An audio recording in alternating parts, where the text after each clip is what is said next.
Yahan Yaya Tahan Loyai Nama Sankirtana.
Katadine.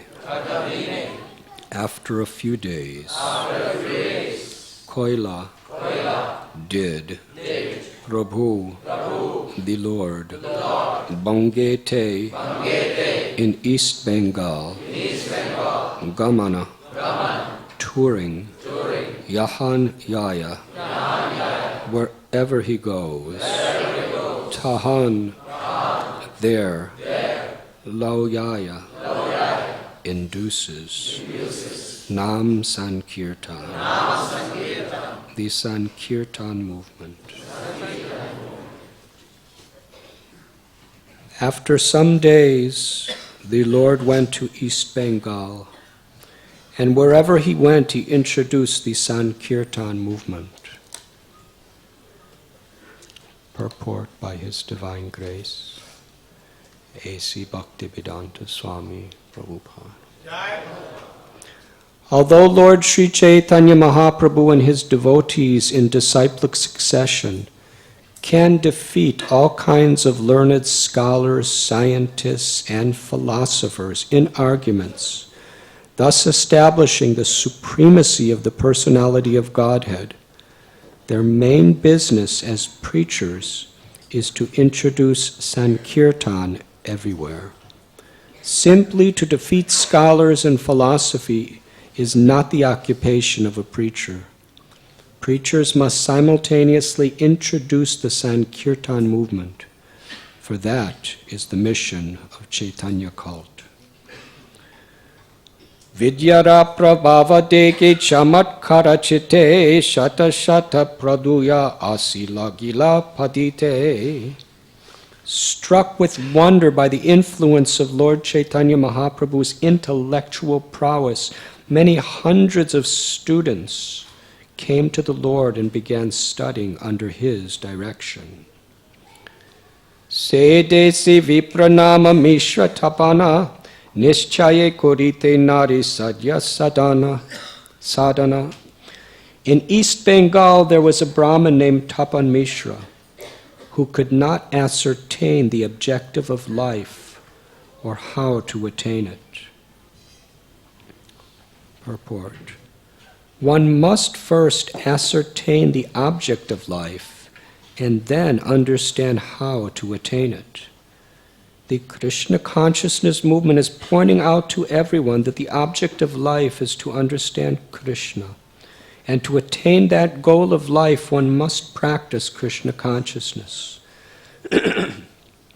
following the methods prescribed by the Goswamis with reference to the authoritative Shastras and Vedas. Bahu Shastre Bahu Vakya Chite Brahmahoi Sadhya Sadhana Shrestha Na Hoi Nishchai. If one becomes a bookworm, reading many books and scriptures and hearing many commentaries and the instructions of many men, this will produce doubt within his heart. One cannot in this way ascertain the real goal of life. Purport. In Srimad Bhagavatam 7.13.8 it is said, Grantan naivabhyased bahun navyakyam upayunjita. One should not read many books, nor should one try to make a profession of reciting many books, especially if one is a devotee. One must give up the ambition to be a learned scholar, and in this way earn a worldly reputation and financial facilities. If one diverts his attention to studying many books, he cannot fix his mind in devotional service, nor can he understand many scriptures, for they are full of grave statements and meanings. In this connection, Srila Bhakti Siddhanta Saraswati Thakur gives his opinion that those who are attracted to study many kinds of literature concerning various subject matters, especially fruitive activities and philosophical speculation, are deprived of unalloyed devotional service because of their splayed attention. Man has a general tendency toward fruitive activities, religious, ritualistic ceremonies, and philosophical speculation. A living entity thus bewildered since time immemorial does not understand the real goal of life, and thus his activities in life are wasted. Innocent persons misled in this way are deprived of unalloyed Krishna bhakti, devotional service to the Lord. Tapan Mishra is a vivid example of such a person. He was a learned scholar, but he could not ascertain what the goal of life is. Therefore, he was given a chance to hear Lord Chaitanya Mahaprabhu instructing Sanatana Goswami. Lord Chaitanya's instruction to Tapan Mishra is especially significant for persons who loiter here and there, collecting books and reading none of them.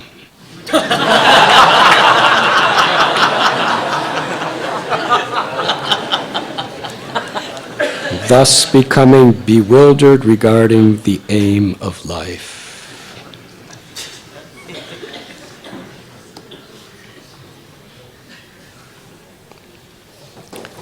Om Agyantimidandasya Jnananjana Chalakaya Chakshurun Militam Jena Tasmai Sri Gurave Namaha Sri Chaitanya Manobhishtam Stapitam Yena Bhutale Swayam Rupa Kadam Mayam Dadati Swapadantikam Vandeham Sri Guru Sri Jutha Padakamalam Sri Guru Vaishnavanscha Sri Rupam Sagrajatam Sahagana Raghunathanvitam Tam Sajivam Sadvaitam Savadutam Parijana Sahitam Krishna Chaitanya Devam Sri Radha Krishna Padam Sahagana Lalita Sri Vishakambitamscha He Krishna Karuna Sindhu Dina Bandhu Jagatpate Gopesha Gopika Kanta Radha Kanta Namostate Tapta Kanchana Gaurangi Radhe Vrindavaneshwari Vrishabhanu Sute Devi pranamami hari priye vansha kalpatarubhyascha kripa sindhubhya eva cha patitanam bhavanibhyo vaishnavebhyo namo namaha.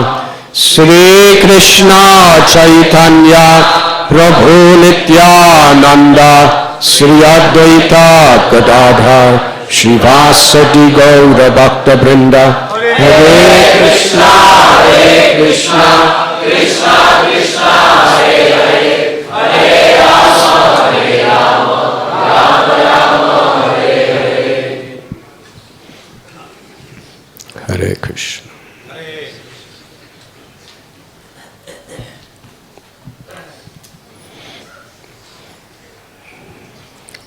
Yesterday, we discussed Lord Chaitanya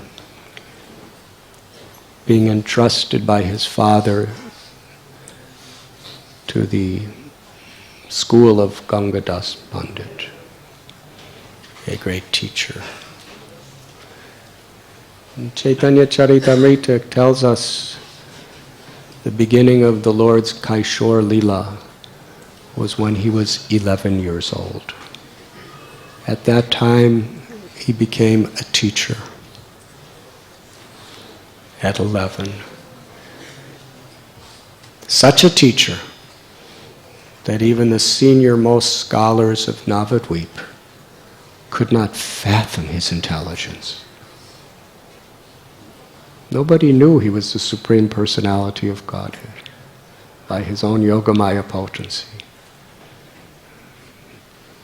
But yet, he displayed such inconceivable knowledge that nobody could fathom it. He would debate even with the greatest professors. And please understand that Navadvip was the high seat of learning for the whole of India. The greatest scholars in the nation were living there. And there were not just thousands, there were millions of students that were coming for all direction. Because if you had a certificate of learning from one of the pundits of Navadvip, you were on the top of the class of scholars, pundits. And this 11-year-old Nimai, he had his students.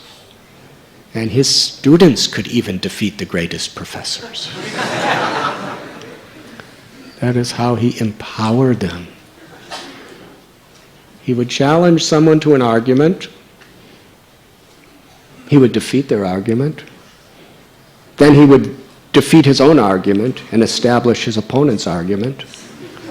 And then he would defeat his opponent's argument and reestablish his own argument. And then he would defeat how he defeated his own argument and establish his opponent's argument. And his opponents would just... they would surrender. Who is this person? It was incredible. And it was around that time that the Digvijay Pandit came to Navadvip, the world champion scholar who had a certificate that every other great known Pandit, he was the world champion. And Nimai defeated him.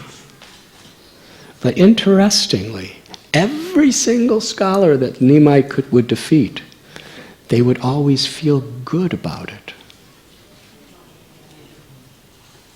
Because he displayed no arrogance, no condescending nature. He would defeat them with such respect, with such gentleness, with such gracefulness, that they would actually enjoy being defeated. Now that is miraculous. Keshav Kashmiri, the world champion, said, only God could do that. Because please understand, these scholars were not bhaktas, they were not devotees who were trinadapi sunichena tarori bhasi. They were just the opposite. Their whole motivation and purpose of gaining great scholarship was to get reputation, distinction, prestige. That was the most important thing. And they would also get some wealth. But wealth was secondary in those days. Prestige, pratishta, fame was something very great. Where people honor you, people respect you, people want to study under you. And they also give you gifts, so you take it and you enjoy. So these people were some of the proudest people on the planet Earth. With every syllable of wisdom that they would digest, it would nourish their ahankar, their ego. They weren't seeking spiritual liberation. They were seeking the fame and prowess of learning. Krishna tells in Bhagavad Gita, for one who has been honored, dishonor is worse than death.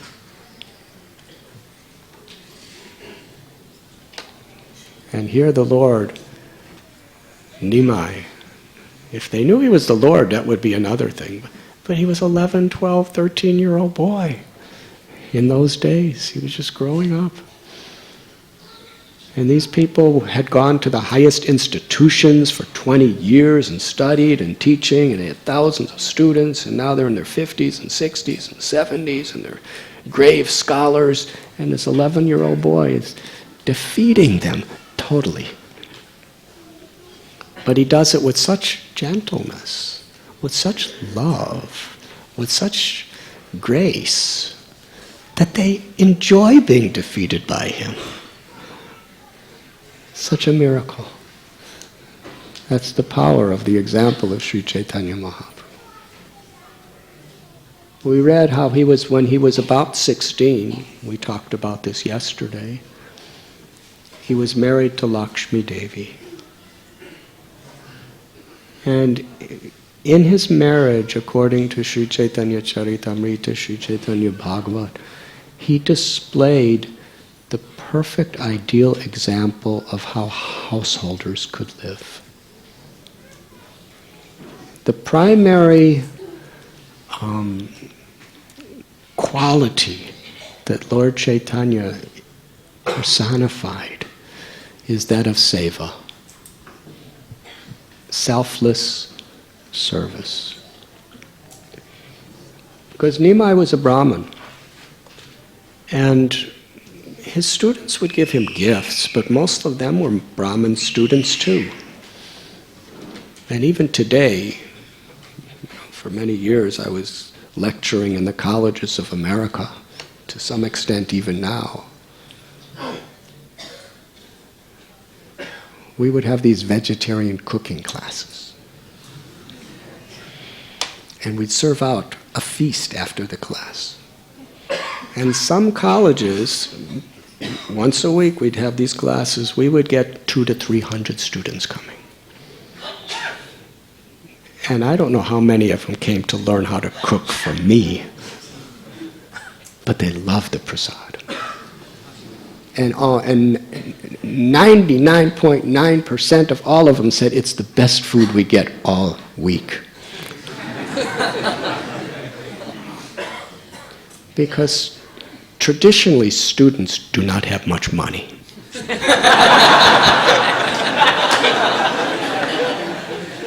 Generally the parents pay their tuition and all that and their rent, but they don't give them much money beyond that.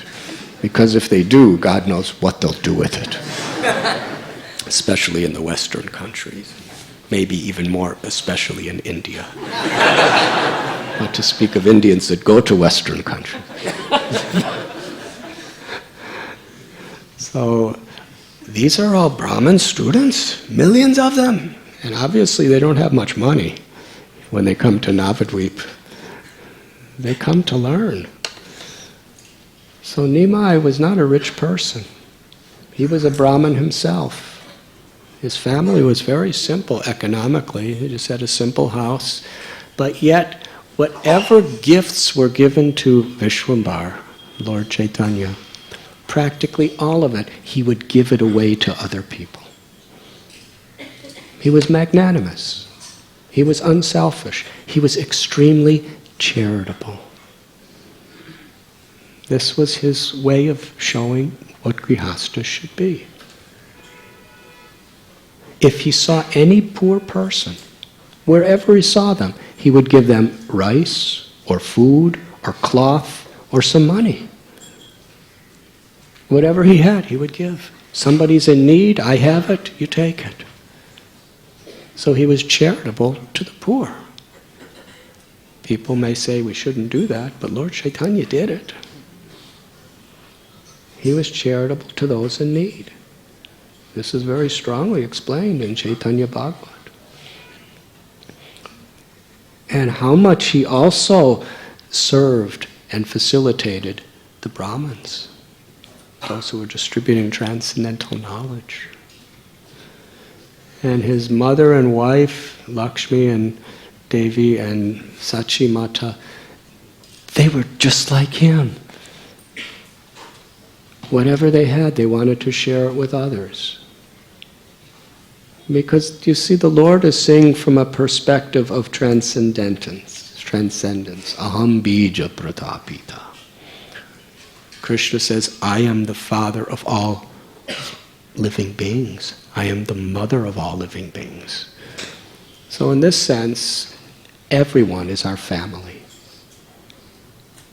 Not only all races and all castes and all colors and all human society, but all living beings. The animals, the birds, they're all our family. Vidyavanaya sampane brahmani kavihastini suni jaiva swapake cha pandita samadarshana. Transcendental knowledge is actually exhibited in its real sense when we are able to see every living being with equal vision. When we see the Paramatma Krishna in everyone's heart. And when we see that the jiva is part and parcel of Krishna. So Lord Chaitanya is Krishna, who says, aham bija pratapita. So on one level, he's the father of all living beings, and he's providing for all his children, whoever they may be, with whatever he has. But especially in the role of a devotee, he was seeing everyone as his brothers and sisters. Compassion. And sometimes Lord Chaitanya would meet some sannyasis. He loved to serve sannyasis. And he would invite them to his house.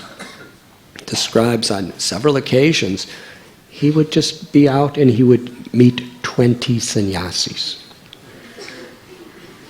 Now, for those of you who know sannyasis, they have a tendency to eat much more than anyone else.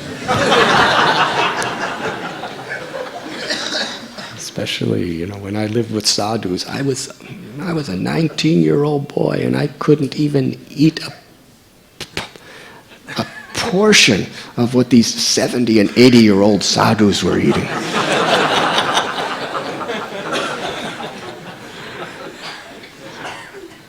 But anyways, he would just tell Sachi, he would send a message to Sachi Devi, 20 sannyasis are coming in 1 hour. And Sachi Devi would tell Lakshmi, and Lakshmi, we don't have any food in the house. They were a simple family. It's not that they had stocks. They just had what for the family for every day. So Sachi Devi, she just went to the kitchen to see what is there. And by Lord Chaitanya's arrangement, because Lakshmi Devi and Sachi Devi had the will to do it, the Lord provides. Just when she was walking into the kitchen, some guest would come and say, your son Nimai is such a good teacher, I want to give this bhoga to you. And there'd be all kinds of sabjis and rices and grains and spices and everything. Enough for a big feast for 20 people. What was the Lord teaching us? Krishna tells in Gita, Ananyas chintayanto mam ye jana parubharshate tesham nityabhayuktanam yogakshemam vahamyaham.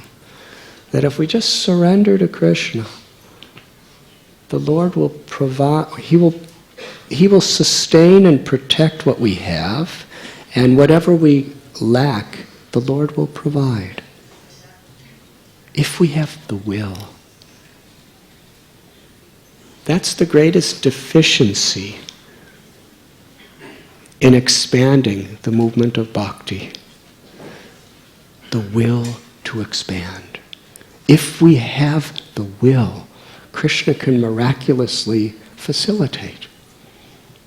But if we just think, I don't have, so, let's just maintain, then it will be extremely difficult even to maintain.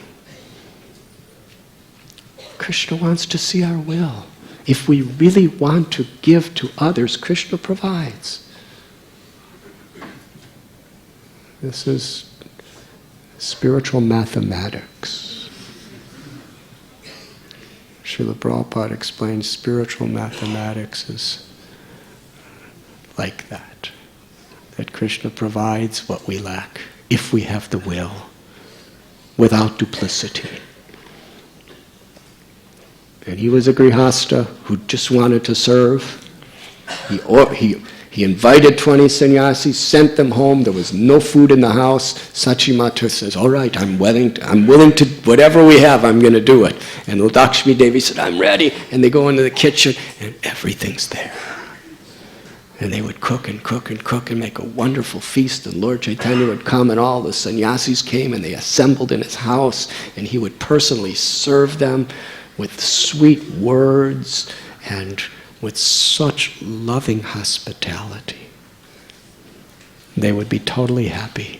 And then he would ask, is there anything else you would like? Is there anything else you want? How can I serve you? And he would do anything. He's the husband of the goddess of fortune, and he's the menial servant of those who have nothing materially, but who have Krishna. And even common people. If anyone came by his house, he would invite even the common people in and give them such hospitality. And it's explained herein how whatever one may have or not have, there is no impediment to giving hospitality. If you have much, you can give much. But Lord Chaitanya Mahaprabhu taught in this, it's explained in this particular chapter, that if someone comes to your home and you don't have anything, you can offer sweet words. You can apologize, I'm sorry I don't have anything. But we could offer the love of our heart. And that love of the heart can be expressed through, if you don't have a chair in your house, you can give a straw mat. If you don't have all kinds of nice foods, you can offer some water. Patram pushpam palamto yam yome bhakta prayachjati. Krishna tells in Gita, if one offers me a fruit, flower, a leaf, or water with devotion, I will accept it. If that's all you have, that's enough. It's the intention Krishna accepts. And that same spirit is the prime duty of a householder toward anyone who may come to their home. And Srila Prabhupada explains, Bhakti Siddhanta Saraswati Thakur explains, that when such a guest comes to your house, you should beg them not to leave. Now that's... and you should feel really sad when they leave.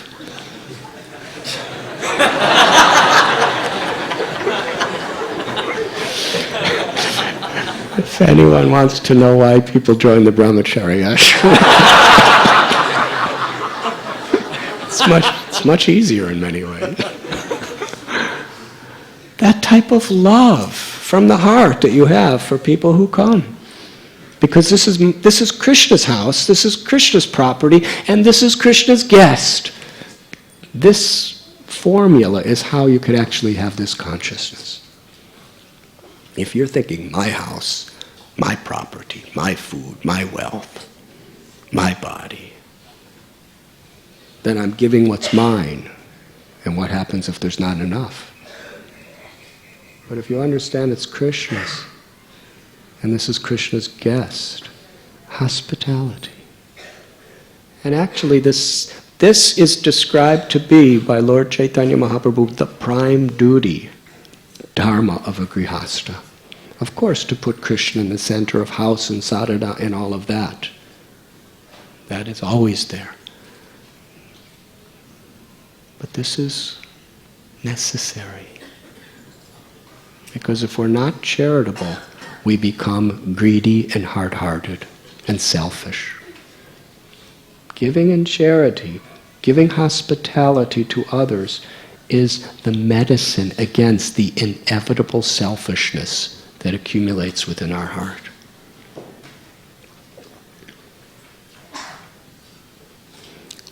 Srila Prabhupada tells when he was a little boy, his father would invite every single day no less than 5 sadhus to his house. And before they would eat themselves, the family, they would feed all the sadhus to their heart's content and give them sweet words, and give them so much love. And the only thing Gaur Mohan Dey would ask in return is, please bless my son to be a servant of Sri Radharani. A child being brought up in a house like that, what are their values? It's very important. And we can extend the same principle to our temples. Those who are managing and who are living within a temple of the Lord, we understand it's not our temple. This is Srila Prabhupada's temple. This is Radha Gopinath's temple. And the same principle, anyone who comes here is their guest. They're not just ordinary people. Lord Chaitanya was doing this when people came to his house, even ordinary people. If anyone comes here, they're Krishna's guest, they're Prabhupada's guest. And our foremost duty is hospitality. They should feel loved when they come to our homes. They should feel loved when they come to Prabhupada and Krishna's home. By our gestures, by our words, and by our genuine feelings. And that conquers people's hearts. Non-duplicitous love conquers hearts. And makes their hearts open and receptive to philosophy and to spiritual practices.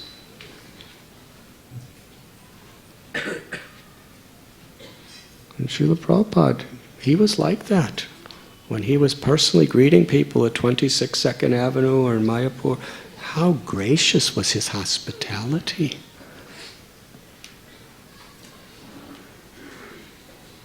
To make people feel loved. That's the objective.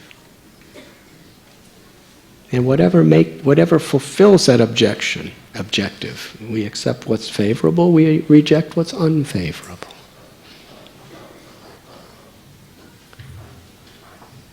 Srila Prabhupada said that we are not a movement of taking, we are a movement of giving. And the world must understand that. And whatever we take, it's to give. It's not to keep. So Sri Chaitanya Mahaprabhu lived in that way. And Lakshmi Devi, she was such an incredible personification of a lady in the household. It describes her lifestyle. She would rise very early in the morning. She would bathe in Ganga. She would perform her sadhana. She would perform her worship. She would She had no assistant. She never had an assistant. She would do all the cleaning, she would do all the cooking, she would do all the everything. And she was always cheerful, always grateful. Not as an austerity, but because there was love in her heart. Every morning before Lord Chaitanya would even come into the temple room, she would decorate the whole, she would make the temple room absolutely clean, and she would make beautiful, beautiful designs on the floor with colored pastes and colored flowers, all to be erased later the day and made again. She would do it several times a day.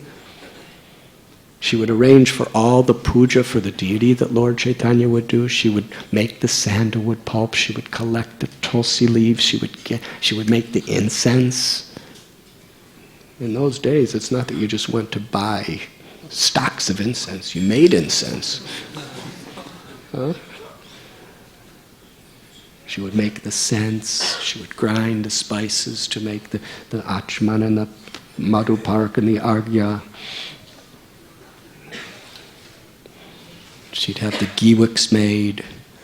She'd make the ghee by churning the butter. Not that she just got a can of ghee. Everything was so devotional.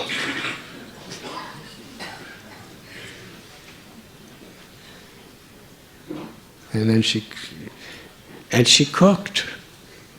With whatever foods she had, she would cook the best possible prasad every day for the deities, all the offerings. And so many times the Vishwambar, her beloved husband, would invite guests, and she would be just cheerfully, blissfully grateful to cook. In this way, from early morning till late night, she was totally immersed in serving, with an absolutely joyful, gracious heart.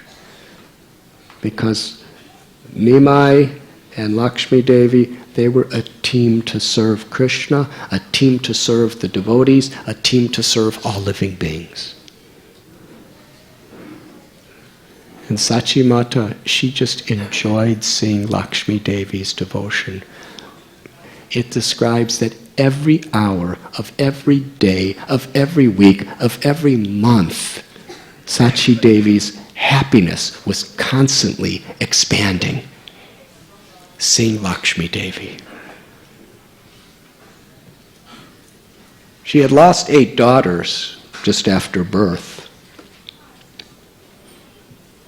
Her eldest son left, renounced the world, never to be seen again. Her husband, Jagannath Mishra, had already passed away. All she had was Vishwambar. But he was out all day teaching and doing his various Lilas in the Ganga. But Lakshmi Devi, Sachi Devi, imagine her happiness. Sachi Mata was getting old. And Vishwambar was her only reason to live. And to know that Vishwambar has a wife like this, so absolutely loving in such an unconditional, selfless way. She was the crest jewel of devotion. And Lakshmi Priya, every day, beyond her all these other duties, she very carefully served Tulsi Devi, knowing that Tulsi Devi is so very dear to Lord Vishnu. Srila Bhaktisiddhanta Saraswati Thakur quotes the Chaitanya Bhagavat to say, but even more careful she was about than worshipping Tulsi, which she was how she served constantly Sachi Mata.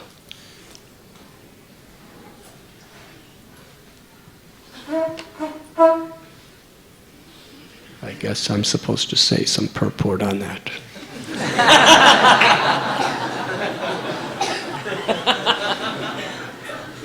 When I was young, I used to listen to a song called the Mother-in-Law Blues.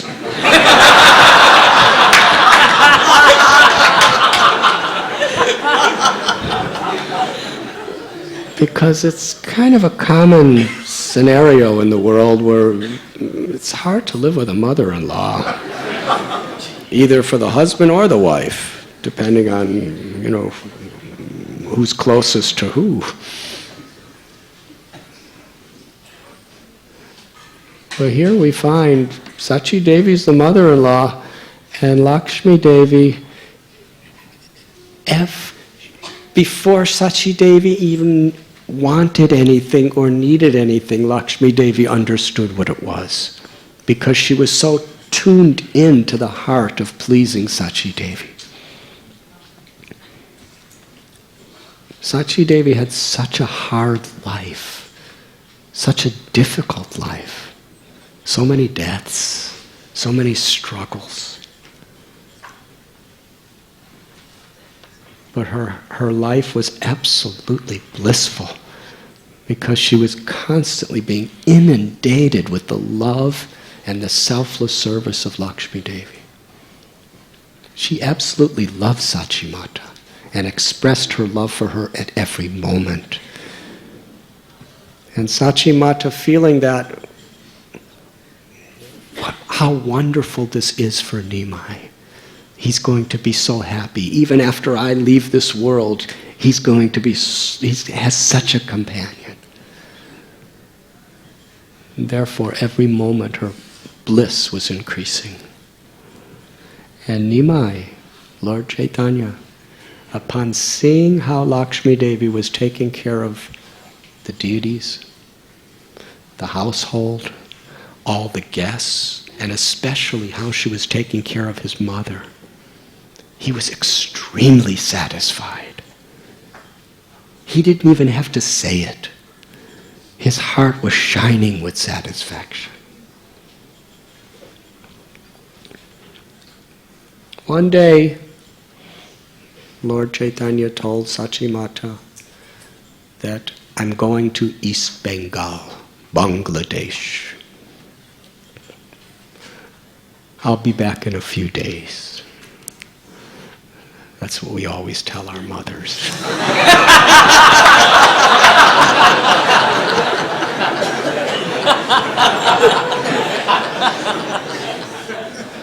And he told Lakshmi Devi, you please take care of my mother while I'm gone, make her happy. And then Lord Chaitanya left. And with a few of his students, he traveled to Bangladesh. As he was walking, anybody who saw him was thrilled. While Lord Chaitanya was in Navadvip, even though he was very young, he was only a teenager, practically everybody honored him and respected him because of his virtuous, respectful, good qualities, his gracefulness, and because of his incredible capacity of knowledge. It's described when people would do a pious deed in Navadvip, before beginning they would send some gift to Nimai's house, because then everything would be auspicious. That was how he was attracting people. This is before he even established the Sankirtan movement. This is when he was Nimai Pandit. Even when he showed arrogance by challenging people and defeating people, he did it in such a sweet way that he melted people's hearts. The devotees would say, why don't you worship Krishna? Why are you engaged in these academic? And Lord Chaitanya would sometimes, he would challenge them to debates on mundane subjects. But he did it in such a way that the devotees were irresistibly attracted just to be near him, to be with him, to be an object of his affection. So he left Navadvip to go to Bangladesh. And when he saw the Padmavati River, it was very wide, with a very swift current, So beautiful. Imagine 500 years ago, before there were sewage canals and industrial waste being put in the rivers. There were no such things as that in those days. When people wanted to do the sewage stuff, they would just dig a hole in a field. Didn't go to the river. In fact, even when I was a sadhu, there was a certain living with sadhus, there's certain etiquette toward the rivers. Even if you're going to dig a hole, and it has to be a good distance from the river, not close by, to honor the sanctity and the purity. Now you just go flush. And you just think, oh, I have to say something about this, I guess.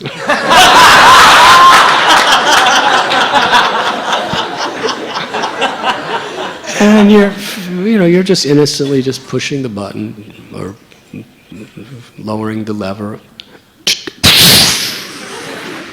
So nice, so sweet and clean.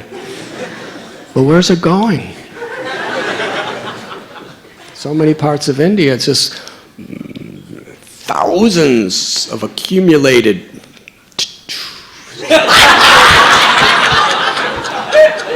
are all pouring like black poison into the rivers. It's very sad. But at our New Govardhan farm, we have a very nice system. How many of you have seen this system? Raise your hand. Completely natural. One of our devotees got a PhD professor from IIT.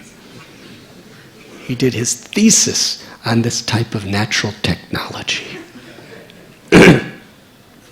Without electricity or just by natural ways, all the sewage, everything that comes through your sink and through your toilet and everything else goes into this big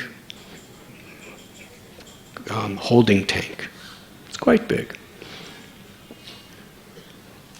And I'm not going to go through all the details. I don't even know them.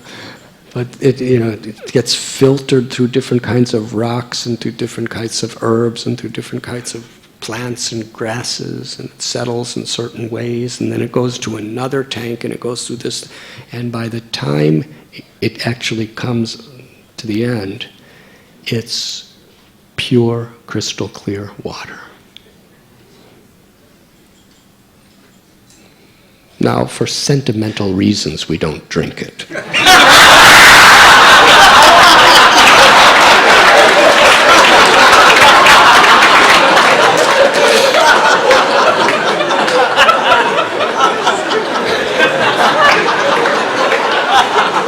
But it's actually very clean, pure water.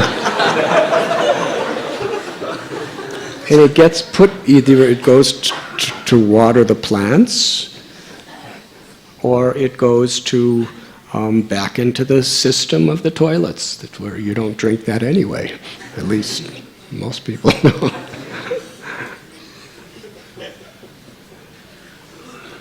So the reason why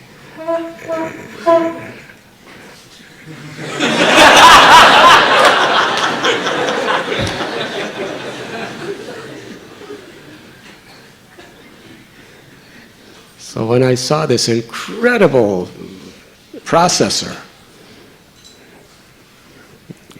and this wonderful devotee, he got his PhD making it. I expressed my own thoughts.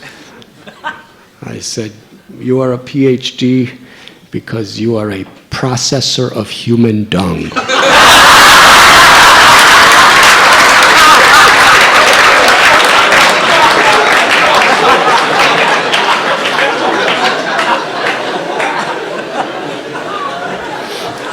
Actually, the whole world could do things like this instead of polluting the rivers. If we just understand the value of respecting the ecology and the environment, we can shift our technologies in such a way to do beautiful things, to restore this world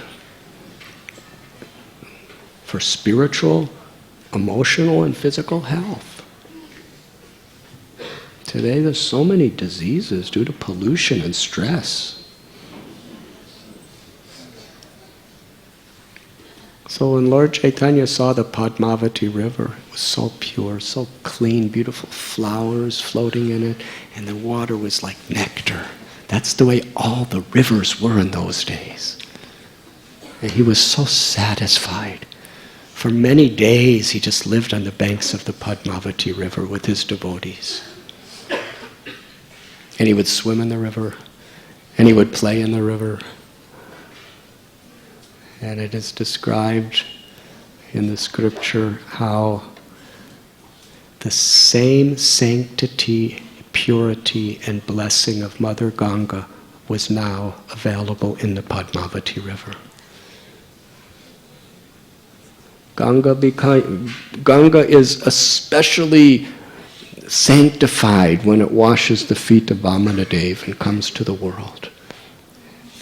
And now the very source of Vamanadev, Krishna Stu Bhagavan Swayam, that Lord himself, is bathing every day.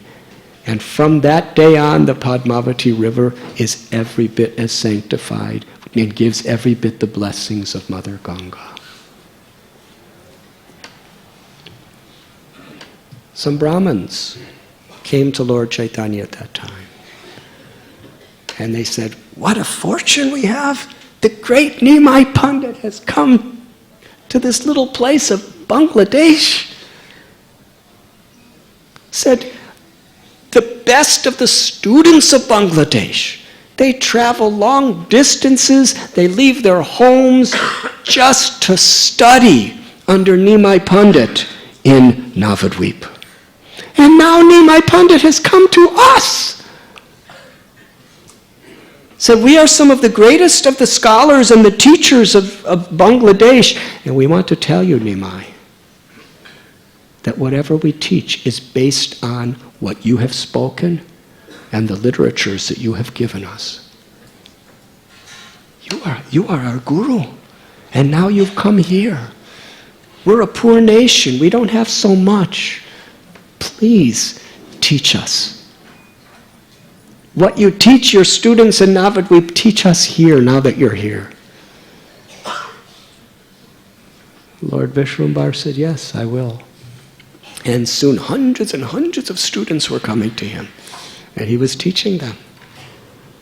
He stayed there for 2 months. And interestingly, any student that studied under him for that 2 months, he certified as being one of his students. He gave them particular titles. Nimai Pandit was giving them titles according to their learning capacity. And what it would normally take a person 12 or 20 years to learn, every one of his students mastered it in 2 months. That was the type of teaching techniques that Nimai Pandit used. What was the primary technique he had? Kripa. Grace. Sarvasya chaham hridisha nivishto matasmiti jnana papohanam cha vidaishta sarvairaham eva vidyot vidanta kridveda videva chaham. Krishna tells, I am the source of remembrance and knowledge and forgetfulness. That is God. He's within the heart. He's within the heart of every living being.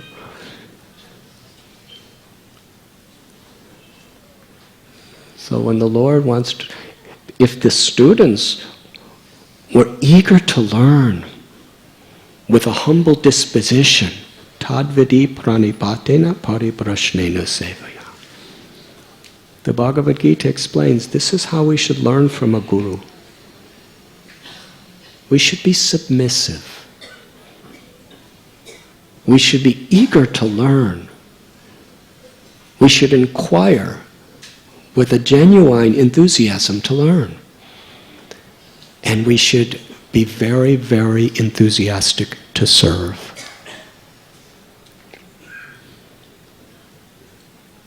How many of you have tried the son papri that is made by the brahmacharis here at Radha Gopinath temple? Please raise your hands.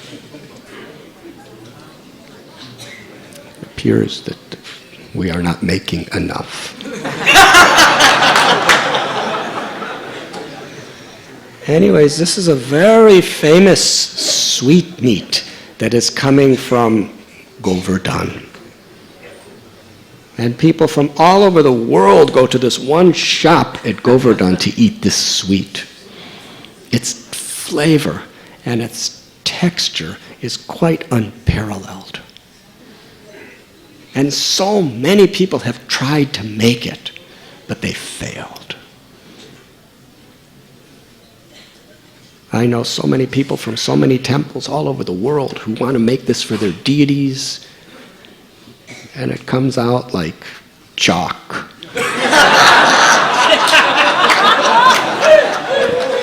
Like eating some of that yellow chalk. Or it may taste a little good, but there's nothing. The texture, the flavor, how do they do it? It's impossible. We even had some of our best cooks here at Radha Gopinath temple trying to make it. And they'd very happily come and say, this is what we made, this is what we made. We spent so long studying and trying to do it. And I would...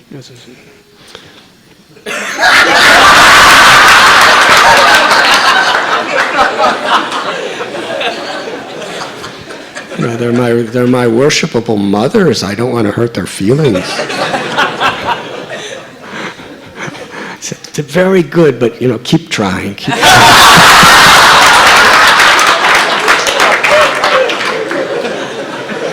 But really incredible, because all these ladies who are fantastic connoisseur cooks for their whole lives, making all sorts of Indian preparations and Maharashtrian preparations and Bengali preparations and Punjabi preparations and Gujarati preparations, and then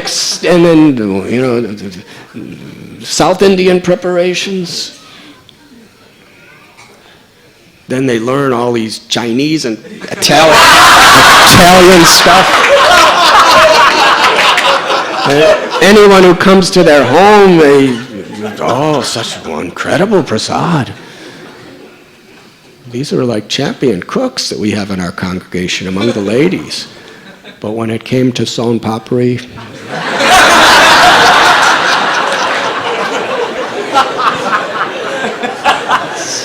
no way.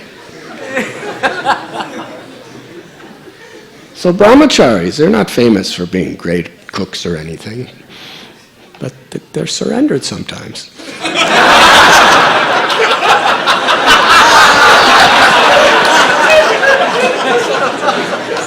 So we sent some brahmachari to Govardhan to learn how to make son papri from the people who are the only people on the planet who make it like this. And it's a secret recipe.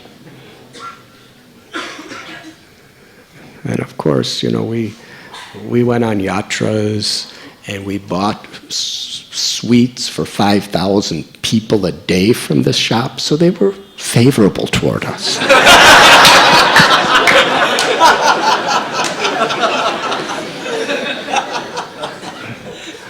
But if you asked the devotees who went there, Radhaduti Prabhu and Damodar Jai Sachinandan Radhaduti Prabhu, talk to them. When they went, they were not taught anything. They had to clean the floors. They had to scrub the pots. They had to cut stuff. They didn't do any cooking at the beginning. They were just doing menial service. And I don't know what they were thinking, but the thought could have been, I came here to learn how to make this, and they just have me working. and they're not paying. You know, from a material perspective, it seems that they were like, you know, we're just doing all kinds of hard labor, washing big pots, and they burn their pots a lot, and it's washing and arranging and cleaning, and we're not getting paid anything for it. Yes? But actually that's the traditional method. That before your heart is really fertile to actually digest the seed of knowledge, you have to be in the right state of mind. An enthusiasm to serve, an eagerness to learn, to be humble and submissive. So they did it. They washed pots, they cleaned. They helped to stir. They didn't know what they were stirring, but they were stirring over fires. They were getting their hands burnt because you have to actually handle this when it's burning hot with your fingers. They were getting burnt. They were working hard, long hours.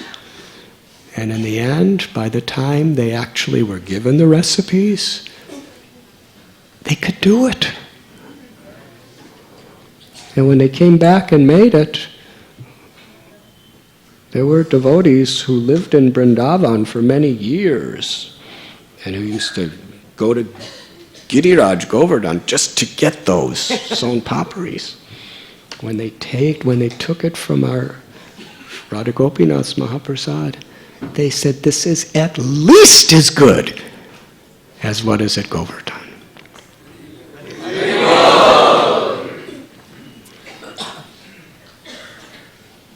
But it was the traditional method. They were like an apprentice to a teacher. And that type of learning, that type of knowledge is almost lost in the world today. But it's something very sacred. It was the tradition throughout the world at one time.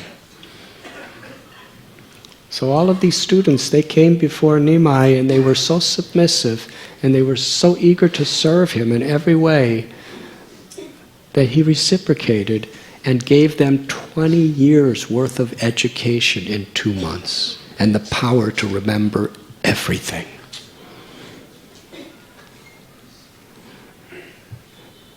While he was away, his beloved wife Lakshmi Devi, she was feeling such intense separation from her Lord. Please understand that Lakshmi Devi is the goddess of fortune, the eternal consort of Krishna. She was feeling so much separation. She could hardly eat anything. It is described that she would not allow Sachi Mata to understand the pain of her heart. There was an uncontrollable fire of feelings of love and separation from Lord Chaitanya. She couldn't sleep at night. All night she would just cry, remembering the Lord within her heart, cry and cry and cry. That was the nature of her love. A moment in separation from him was like 12 years or more.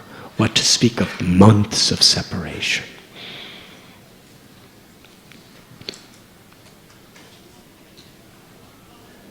But she concealed the pain of her heart from Sachi because she didn't want to cause her any pain. She didn't say a single word to anyone. She was in the highest, deepest state of samadhi, spiritual absorption in the Supreme.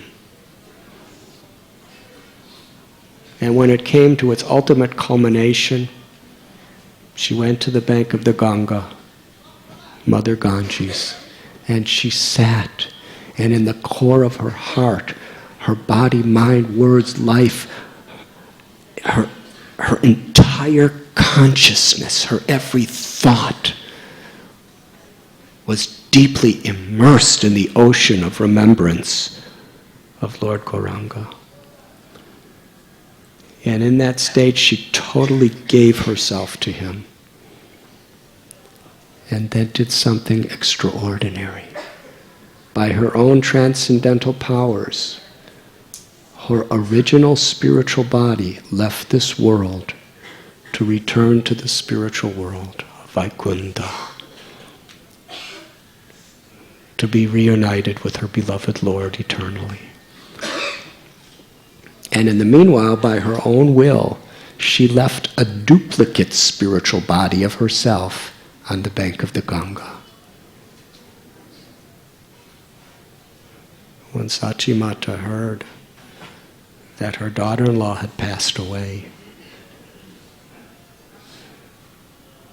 we had explained how happy she was at every moment. And now, to the degree she was happy, there was that sorrow. Who's going to take care of my son? Who's going to be with him? She was the goddess of Sachi's life, her heart. Sachi couldn't say a word to anyone. Meanwhile, it was time for Nimai to return back to Navadvip. So he announced his departure. And so many students and scholars and everybody were coming to the bank of the Padma River to say goodbye to him and give him gifts. And he was there, reciprocating with their affection. At that time, one great Brahmin scholar named Tapan Mishra, who we are reading about in today's verse, he had spent his whole life seeking satya and sadhana. What is the goal of life and how to reach it? Interestingly, he chanted the name of Krishna. And he was a profound scholar of the Vedic scriptures.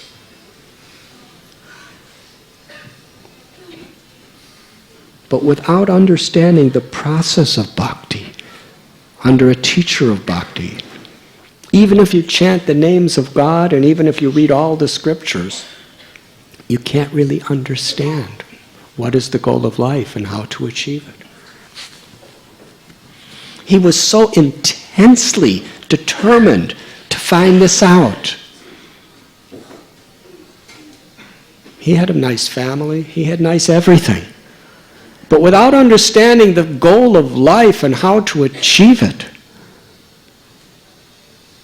it was all like an empty shell. He studied deeper, more and more. He chanted more and more. He went to so many people, scholars, holy men, to ask from them, but he was never satisfied. He was immersed in prayer. Please, God, give me direction. And late one night, he had a dream. In that dream, a deva, a demigod, appeared to him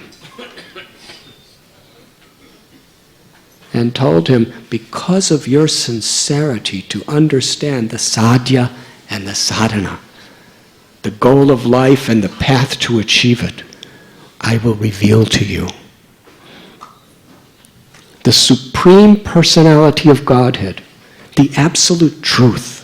The God of all creation has descended into this world as Nimai Pandit. And he's now on the banks of the Padma River in Bangladesh teaching. Not far from here. Go to him. Go to him and he will explain you what is the ultimate goal of life and the path to achieve it. But do not tell anyone that I told you who he is. If you do, you will suffer birth after birth after birth.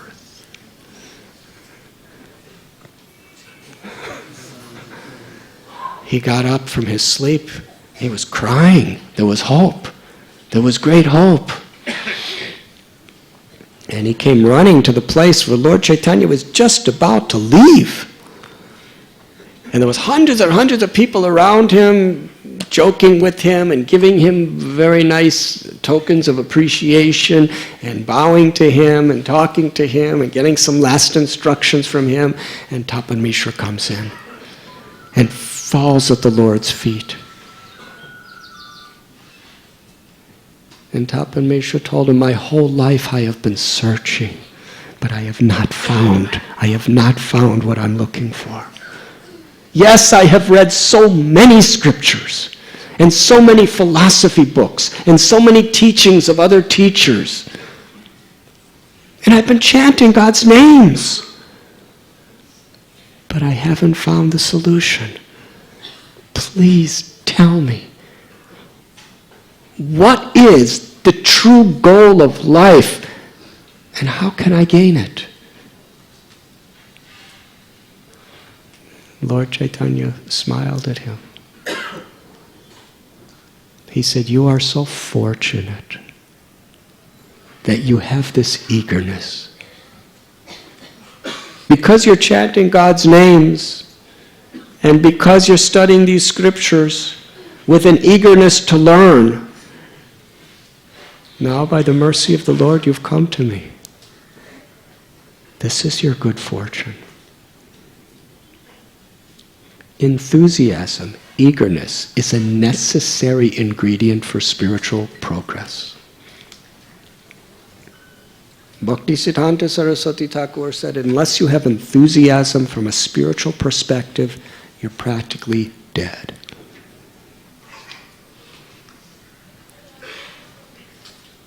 Srimbatam Sukatha Krishna Punya Sravana Kirtana. This beautiful verse tells, when we are eager to hear about Krishna, then Krishna within our heart is so pleased, he reveals the truth to us.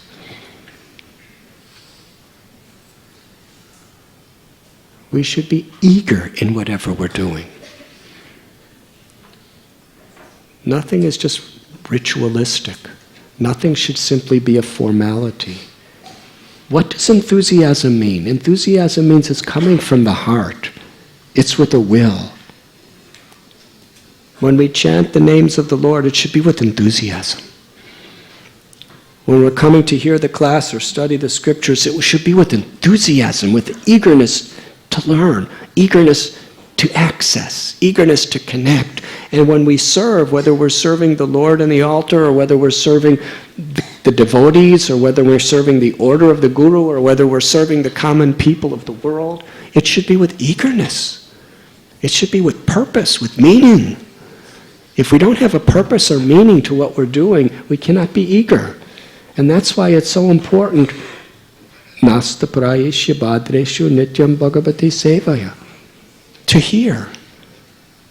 When we hear from the right sources, it nourishes the purpose of why we're doing what we're doing. And with that purpose, we can have enthusiasm. I was at a lecture with Srila Prabhupada, where Prabhupada was emphasizing the importance of enthusiasm. He said, if you're not enthusiastic, then you're like a dead person, spiritually. And somebody asked, what if I don't feel enthusiastic? And Srila Prabhupada said, if for the right purpose you act enthusiastic, then Krishna will see your sincerity and give you the enthusiasm. Nothing is cheap. So much is based on our motivation, our intention, but our intention has to be activated with enthusiasm. The feelings may be there, or they may come later. Our motive is more important than our feeling. Because the mind changes our feelings from moment to moment sometimes. Sometimes I really feel like doing something good for my brother. And other times I don't feel like it at all. But if we have the right motive, we will do it anyway. I may not feel like chanting, or I may feel like chanting. It doesn't really make that much difference. I do it with enthusiasm because it pleases Krishna.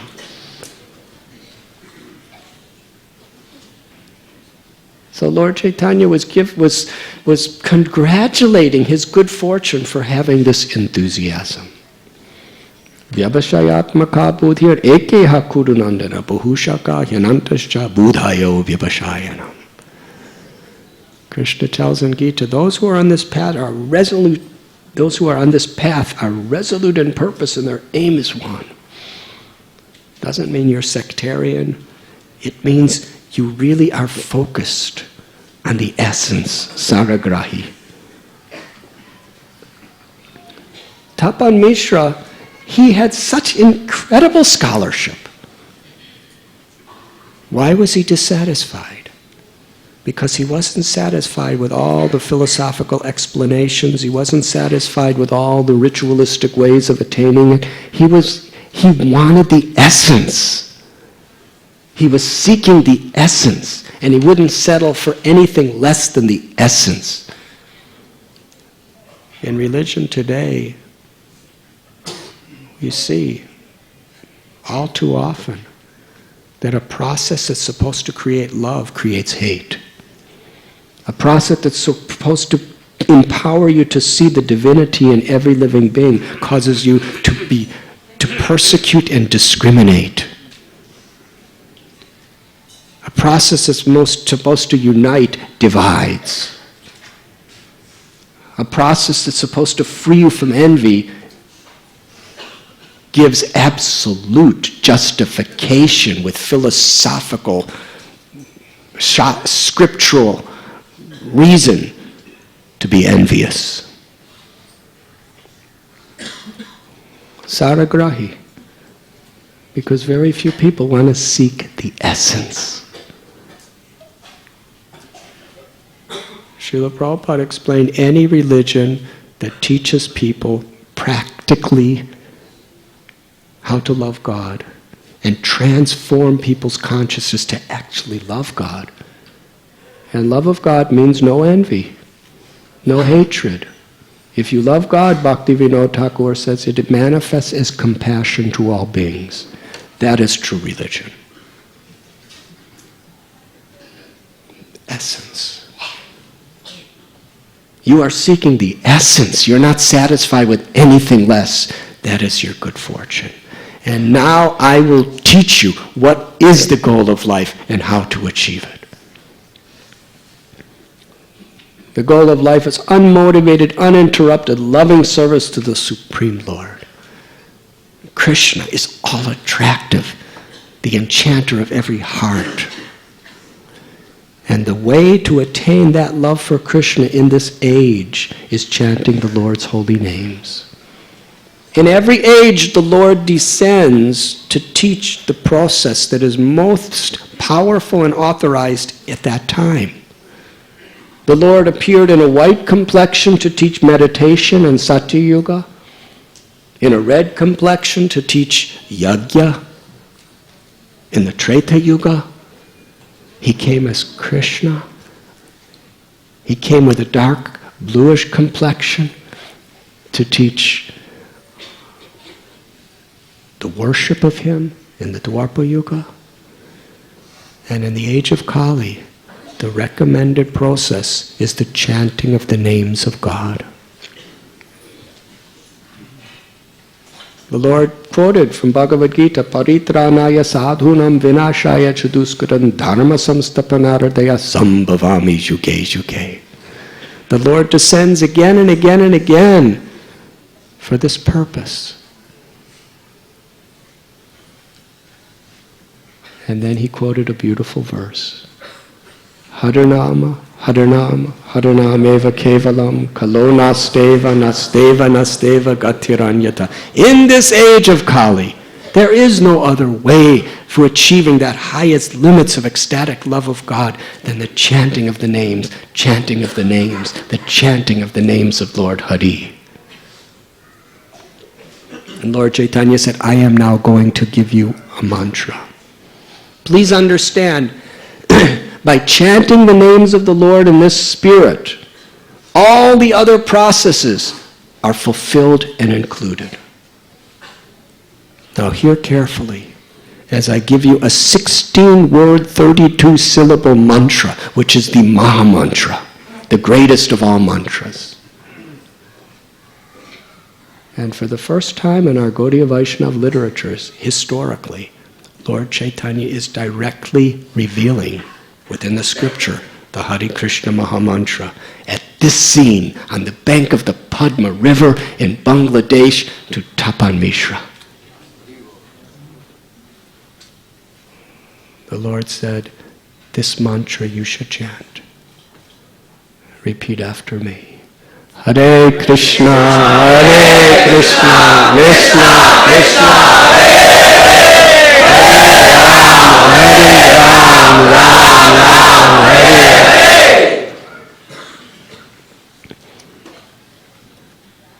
He said, there are no hard and fast rules for chanting.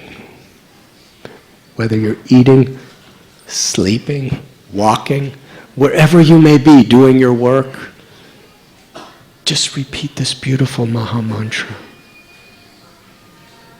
And the Lord explained, simply chant this mantra without duplicity. That was his instruction. This is very powerful. There's no hard and fast rules for chanting the Lord's name, but the Lord explained, he gave this one principle which is so powerful, but so difficult. If we want to access the power of God's names, we must live without duplicity. That doesn't mean that when you sit down to chant, you don't have duplicity. It means your life has to be without duplicity. Because what your life is what you come to the altar of the holy name with when you do come to chant. Simple living, high thinking. Not to have a separate agenda. Not to have hidden motives. Not to have selfish desires cloaked by a holy appearance. To be without duplicity means Trinadapi Sunijena, Tador Ivasihishnana, Amanina Manadena Kirtaniya Sadahari. Just after, a little later, when Lord Chaitanya is in Navadvip, after establishing the Kirtan movement, he says, take this verse, to be humble like a blade of grass, tolerant like a tree, eager to offer all respect to others and not expect respect for oneself. Take this verse that empowers you to chant the name of the Lord constantly. Put it on the string of the holy name and wear it always. If you're humble, you're not duplicitous. Duplicity is a symptom of false ego, of false pride.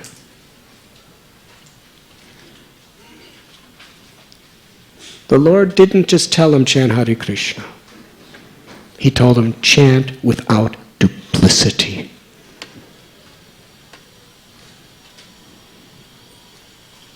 And you will attain the ultimate goal. Tapan Mishra was so happy. He fell at the Lord's feet and said, I want to tell you a secret. I can't say it in front of all these other people, because we heard what would happen if he did. He said, this magnificent personality appeared in me, my dream, and revealed to me that you are the supreme Lord of all lords. And Lord Chaitanya said, do not tell anyone what you have heard. And then Tapan Mishra said, I would like to come back to Navadvip and Mayapur with you. Because actually, many students were going to come with Lord Chaitanya back to Navadvip. Tapan Mishra said, I want to come with you. Please allow me to come with you. Lord Chaitanya was going to go back, and not long after that, he was going to establish the Sankirtan movement in Navadvip. Lord Chaitanya told Tapan Mishra, I want you to go to Varanasi and reside there. Now this is a big surrender. He's willing to leave, take his family and home and go to Navadvip. And Lord Chaitanya says, you're willing to go?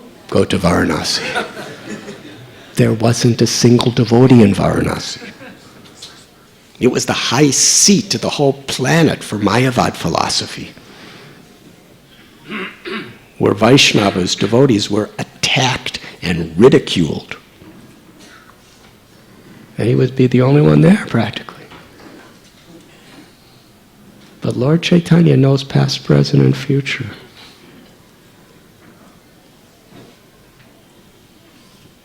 He was living like a householder. He hadn't begun the Sankirtan movement yet. But he knew in the future he would take sannyas. And he knew in the future he would go to Varanasi. And while in Varanasi, the most extensive teachings he had ever given anyone, he would give to Sanatana Goswami. Years later, on the banks of the river Ganga in Varanasi, Sri Chaitanya Mahaprabhu was going to speak for 2 continuous months, all day, every day. From the most fundamental teachings to the most highest rasika revelations to Sanatana Goswami. To teach sadhya, the goal of life, and sadhana, the path to reach it. And because Tapan Mishra was so very, very eager to learn, Lord Chaitanya told him, by chanting this maha-mantra without duplicity, the seed of love of God within your heart will sprout, it will blossom, and it will grow. And just keep chanting. And come to Varanasi, and I will come there, and I will instruct you. During that 2-month discussion between Lord Chaitanya and Sanatana Goswami, Tapan Mishra was sitting beside the Lord, hearing everything. How would you like to have been there for that? The essence of it is given in Sri Chaitanya Charitamrita. But that dialogue we could read in Chaitanya Charitamrita in a few hours. But Lord Chaitanya was speaking about 12 hours a day for 60 days. What a blessing. He was eager to hear, and he was going to hear more than anybody has ever heard. Krishna spoke the Gita in just a couple hours to Arjuna. And a teaching even beyond the Gita, Lord Chaitanya was going to speak for 2 months consecutively to Sanatana Goswami and Tapan Mishra. For the welfare of the whole world, for all time.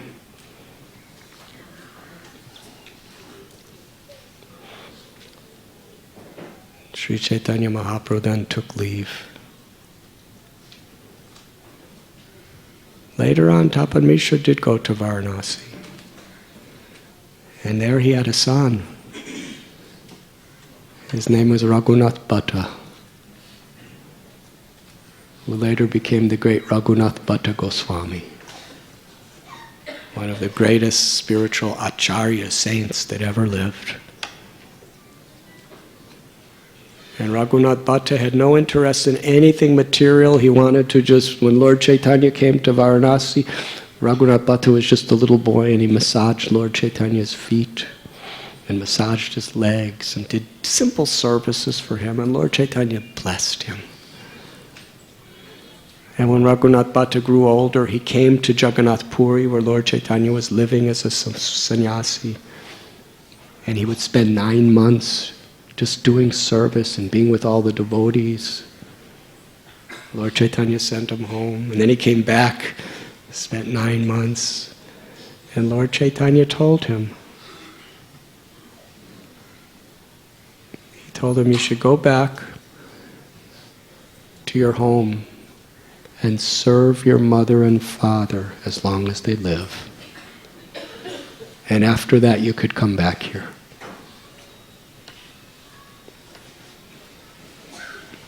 That was how much affection Lord Chaitanya had for Tapan Mishra. He knew that serving a great Vaishnav is the most precious thing that there is.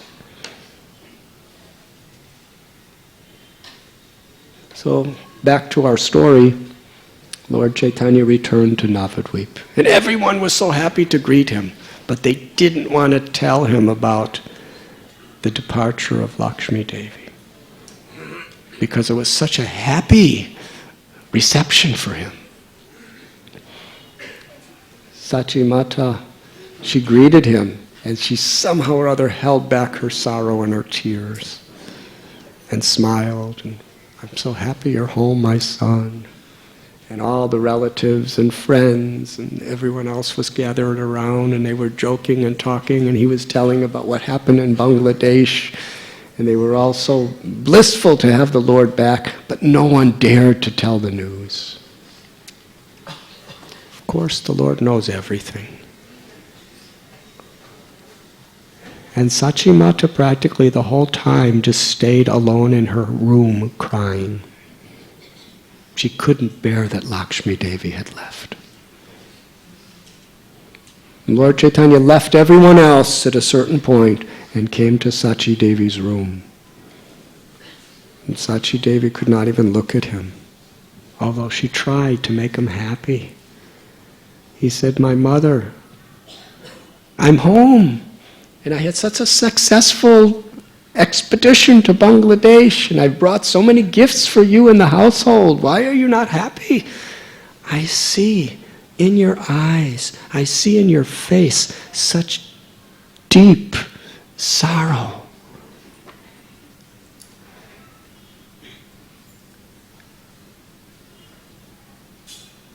And then one of the relatives told Lord Chaitanya that Lakshmi Devi has left us. Chaitanya Bhagavat describes Lord Chaitanya put his head down and was engulfed in an ocean of separation from his beloved wife.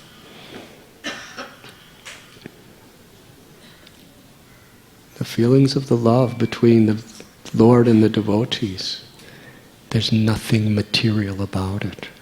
It's transcendental. It's on the level of the soul. And to pacify his mother, Lord Chaitanya explained that the relationships in this world of father, mother, brother, children, friends, they are all on the basis of this body. But the body's always changing. Dehinosmin yatha dehe komaram yovanam jara.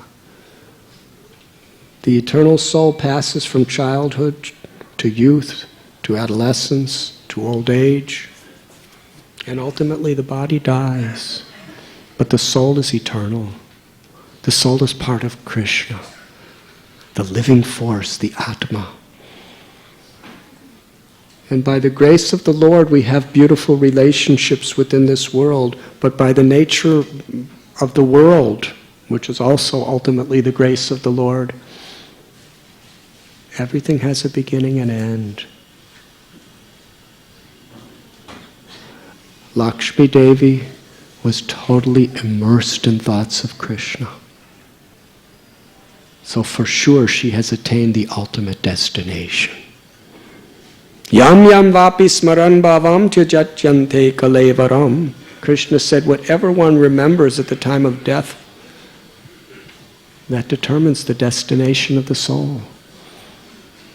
And whatever our consciousness is cultivated in life, that will determine that last thought at death. Antakali chamameva smaran maktva kalevaram. Krishna says, one who remembers me at the time of death will attain me without fail. But we can't just decide to remember Krishna at the time of death. Whatever is most prominent in life is what is going to appear to us at death. Lakshmi has attained perfection. But I'm still here with you, my mother.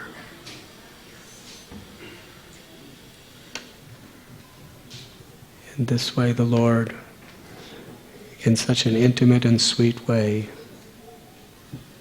showed such love and kindness to his beloved mother, Sachi Mata. And for Sachi Devi, Lord Chaitanya was the all in all, the everything. And Sri Chaitanya Mahaprabhu, by the persuasion of Sachi Devi, he married Vishnupriya a little later. And after some time, he decided to go to Gaya to perform the Shraddha for his father. There he met his Gurudev, Ishwarapuri, and took initiation. And it was at that point that the ecstatic love of Sri Radha manifested from his heart. And he returned to Navadvip to establish the Harinam Sankirtan movement. And we will discuss some things of that subject this afternoon. Actually,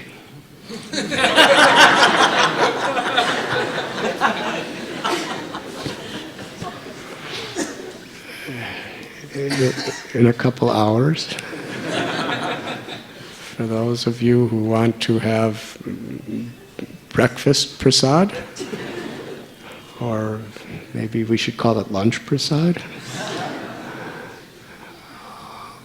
we will conclude our Gaur Purnima festival this afternoon with kirtan, katha, and wonderful feast. I thank you very, very much. Srila Prabhupada ki, Shri Gauranga Mahaprabhu ki.